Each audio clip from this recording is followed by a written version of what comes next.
Hello, I'm Tony Hawk. I'm the host of Conversations on Leadership, and look forward to visiting with you about leadership over the next little while. I had the privilege recently of attending a World Business Forum at the Madison Square Gardens in New York. About 4,200 senior executives and leaders and CEOs were invited to that business forum and attended. Before they came, they were asked to fill out a survey, and that survey consisted of 4 questions. First question was, what are your biggest challenges for today? And second question is, what are your biggest challenges for tomorrow? The third question was, what are your personal challenges for as business is concerned? And the third question is, what's the most important leadership capabilities for the future?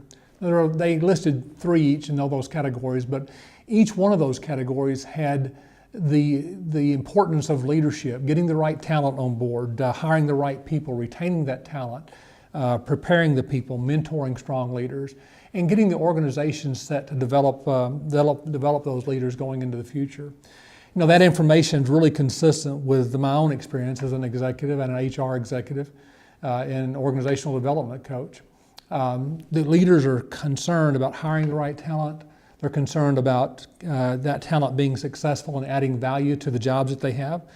They're concerned about helping those who aspire to lead to have the training and experience to do just that. They're wanting to ensure that those leaders are strategic thinkers, strategic planners, and people who can execute on a plan. They want to ensure that those folks who are effective at working within the organization, they're not just working in their own silo, but they're working for the effectiveness of the organization as a whole.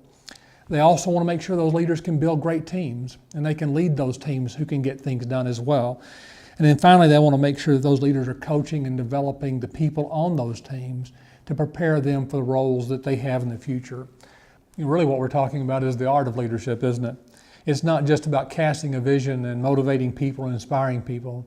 It's about getting things done through people in the right way that doesn't just use people up and cast them aside. It's about getting things done through people in such a way that makes them glad they're a part of a team and part of an organization. It's about business acumen, certainly, but it's also about core values. And yes, it's about economics and finance, but it's also about organizational psychology and emotional intelligence. And it's also, I guess, primarily for these leaders, it's about the humility to be a continuous learner, always looking for ways they can grow and learn and improve. And this is really what Conversations on Leadership is all about, the art of leadership, or maybe I should say the artist of leadership.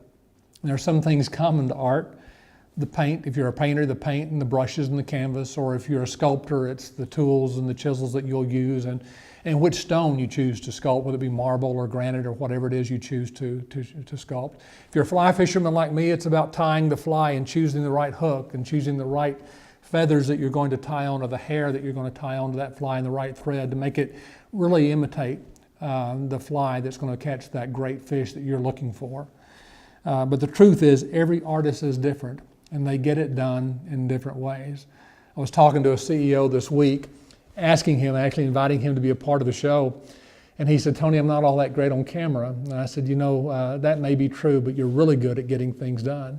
You've built a great team. You've built a great organization, over $100 million in 25 years, and a small company. But it's a great success. Got a great culture. People are staying with him. Got a great leadership team. He's retained for a long time, and they've got a great business. And I said, that's what leadership is all about. Not whether you can sit on camera and be a charismatic leader. Now, some leaders are, but even if you're not, you've got a great story to share. And so, as we talk about the artists of leadership, we want to talk about all the different kinds of leaders that make good things happen. So, our goal here is to bring leaders who have led and who are leading successfully, and expose you to what I would call virtual mentors. Leaders who can tell you about things that they're doing to be successful, and they can tell you about the mistakes they've made or even that they're making and how they manage their way through those mistakes, how they build teams, how they select talent and grow their organizations for success, and then how they navigate the challenges of leadership, whether that be the economy, which has been a challenge recently, or it may be just navigating the organizational, we often call politics of organization. I just call it relationships, but navigating those relationships inside large organizations or even small ones, or navigating the challenging customers and the good customers who have demands of us.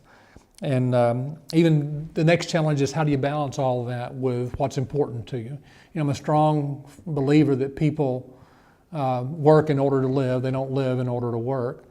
And yet the demands of leadership often make it a challenge to how to keep those things in balance with things like home and family and health.